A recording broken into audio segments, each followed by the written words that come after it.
যে জিনিস আমার পছন্দ হয় না সেই জিনিস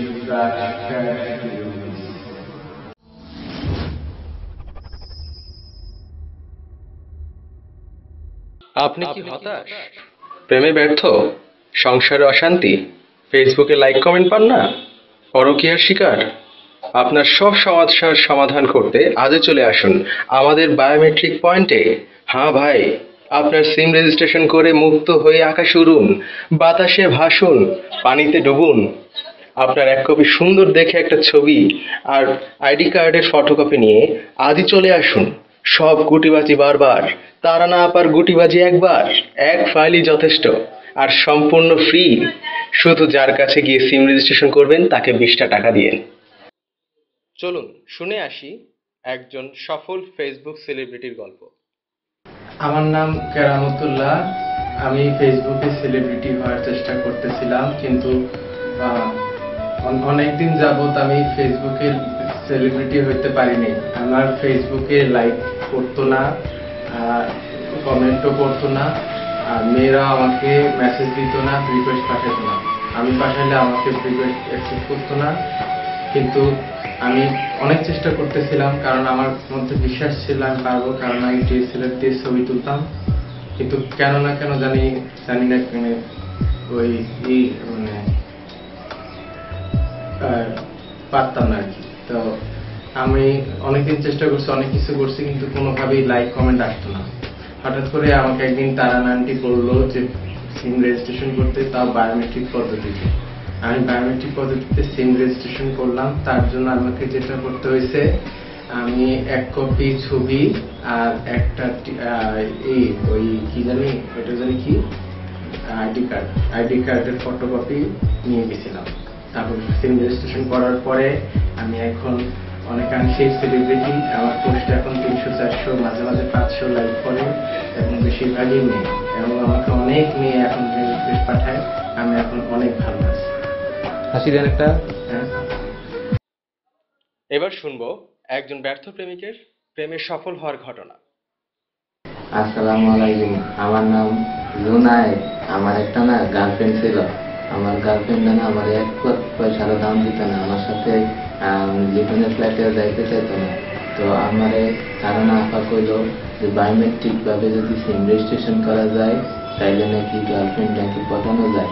তো আমি বায়োমেট্রিক সিম রেজিস্ট্রেশন করছি, আঙ্গুলে সব দিছি 4টা। তো এখন আমার বায়োমেট্রিক করার পরে এখন আমার গার্লফ্রেন্ড আমার অনেক দাম দেয়, রিটার্নের ফ্ল্যাটে যাইতে চায়, এবং রেস্টুরেন্টের বিলও সে দেয়। এখন আমি অনেক খুশি, অনেক হ্যাপি। ধন্যবাদ তারেন আপা। চলুন শুনে আসি এক গৃহিণীর জীবনের ঘটনা। আসসালামু আলাইকুম, আমার নাম জুলেখা বেগম। আমার স্বামী আমাকে সময় দিত না, সবসময় পরক্রিয়া করে বেরোতো। তাই আমি সবসময় পীর বাবাদের কাছে আমার স্বামীকে ফিরে দেওয়ার জন্য দোয়া করতাম। তো একদিন পীর মা তারানা আপা আমাকে বললো যে বায়োমেট্রিক ভাবে সিম রেজিস্ট্রেশন করলে নাকি স্বামী ফিরে আসবে, ঘরের স্বামী ঘরে ফিরে আসবে। তবে সিম রেজিস্ট্রেশন করলো, আমার 20টা সিম রেজিস্ট্রেশন করছি। 20টা সিম রেজিস্ট্রেশন করার পর থেকে আমার স্বামী এখন আমার কাছে চলে আসছে, সবসময় আমাকে সময় দেয়। তো ধন্যবাদ তারানা আপা, আর ধন্যবাদ বায়োমেট্রিক সিম। চলুন শুনে আসি এক কোষ্ঠকাঠিন্যে ভোগা ভাইয়ের গল্প। আমার নাম মোহাম্মদ সিরাজুল ইসলাম। আমি বহুদিন যাবৎ কোষ্ঠকাঠিন্যের সমস্যায় ভুগতেছিলাম। বেশ কিছুদিন যাবৎ আমি এই সমস্যাটা কন্ট্রোলে রাখতে পারতেছিলাম না। অনেক সময় দেখা গেছে যে 5 মিনিটের কাজ আধা ঘন্টাটুকু শেষ হয় না। আমি খুবই কষ্টের মধ্যে ছিলাম। কিছুদিন পর আমাকে আমার এক বড় ভাই বলল বায়োমেট্রিক পদ্ধতিতে সিম রেজিস্ট্রেশন করতে।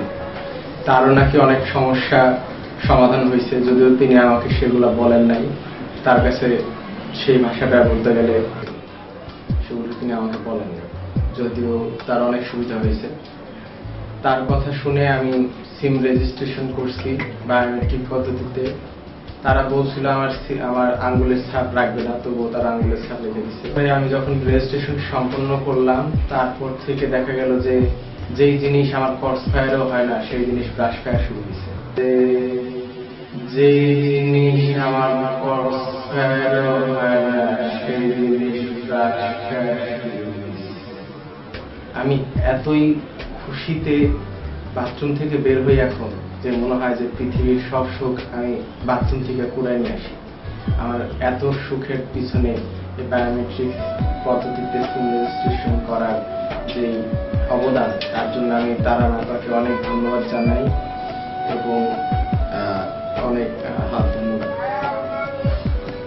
তাহলে আর দেরি কেন, আজই চলে আসুন বায়োমেট্রিক পদ্ধতিতে রেজিস্ট্রেশন করে জীবনের সকল সমস্যার সমাধান করে ফেলুন।